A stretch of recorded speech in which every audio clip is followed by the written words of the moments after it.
The Silent Boy and the Waitress. A helicopter changed their lives forever. In a town forgotten by the maps and hurried by no one, stood Maggie's place. An old diner with peeling green shutters and a coffee aroma so rich it soaked into the wood itself. Each morning, before the sun had fully stretched across the sky, Maggie unlocked the heavy front door. Her hands, rough from years of work, smoothed down the apron tied around her waist.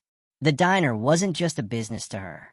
It was a heartbeat, a quiet promise that no one who came in would be left unseen. On a cold Tuesday, as frost clung to the window panes and the roads lay slick with ice, he appeared. A boy, no older than 7, but his eyes held the kind of sadness that belonged to men who had seen wars. His jacket was torn, 2 buttons missing, and his sneakers flapped loosely at the soles. Maggie watched from behind the counter, her instincts sharper than the morning chill. She recognized hunger when she saw it, not just in the belly, but in the soul. He lingered by the door, pressing small fingers against the glass, before slipping in silently, a ghost of a child. No greetings, no requests. He simply folded himself into the corner booth, as if trying to make himself invisible. Maggie's heart pulled tight. Without asking, she went into the kitchen.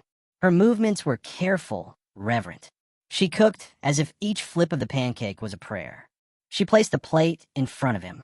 Steam spiraled up, carrying the rich scent of butter and maple. The boy stared at the food, hands clenched so hard his knuckles went white.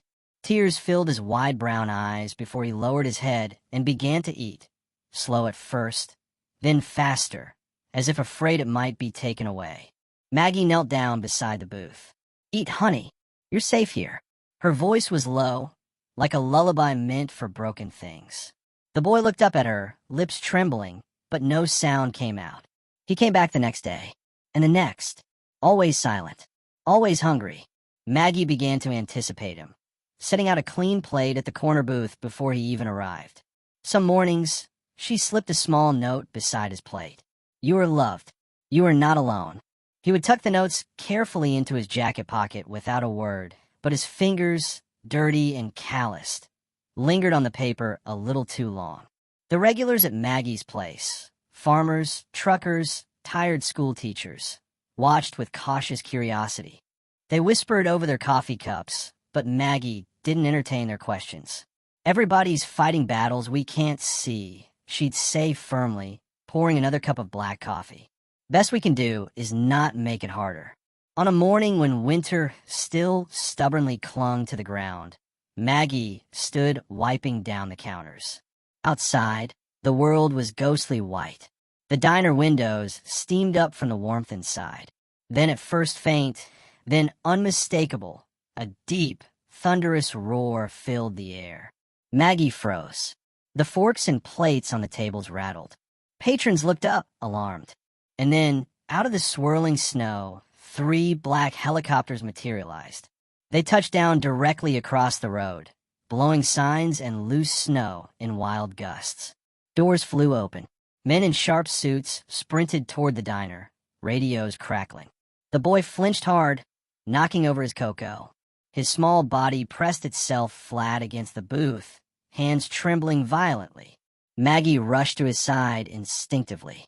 "It's okay, baby," she whispered, shielding him with her body. "Nobody's going to hurt you. Not here." One of the agents, a tall man with salt and pepper hair and kind eyes, stepped forward. He scanned the room slowly, and when his eyes landed on the boy, his face softened. "Nathaniel," he asked gently. "Nathaniel Carter?" At the name, the boy's head snapped up. Tears welled in his eyes, wide, broken, desperate tears. Behind the agents, a woman, mid-30s, wearing a crumpled jacket and muddy boots, staggered in. Her eyes locked onto the boy. "My baby," she gasped, falling to her knees. "Oh my God, my baby." The boy let out a silent scream, a soundless cry of pure, devastating emotion, and ran into her arms. They clung to each other, rocking, sobbing, though only one voice filled the diner. The diner fell deathly still. Even the tough, weathered farmers wiped at their eyes. Maggie leaned against the counter, feeling something sacred blooming in the cracked linoleum and faded booths. Nathaniel Carter, missing for 6 months. He had been kidnapped during a family vacation, traumatized into muteness after escaping his captors. He had wandered, unseen, forgotten, until he found Maggie's place. Before leaving, Nathaniel's mother approached Maggie, voice trembling. "How do you thank someone who saved your child's soul?" she whispered, pressing a thick envelope into Maggie's hand. "He survived because you reminded him that kindness still existed." Maggie couldn't speak. Tears rolled down her cheeks. She just nodded, once, twice, cradling the envelope like it was something fragile. Inside, a handwritten letter, shaking and tear-stained. A check, enough to rebuild the diner 3 times over. Enough to never work another day. But Maggie's hands lingered longer on the letter than on the money, because written in trembling cursive were the words that would stay with her forever. "When the world was cold, you were the warmth he found." Months later, Maggie's place gleamed like a beacon. Above the corner booth, a plaque had been mounted. Hope was served here. And each morning, as Maggie poured steaming cups of coffee and laid out plates of pancakes, she looked at that booth and smiled. Because she knew no act of kindness is ever wasted. Sometimes it saves a life.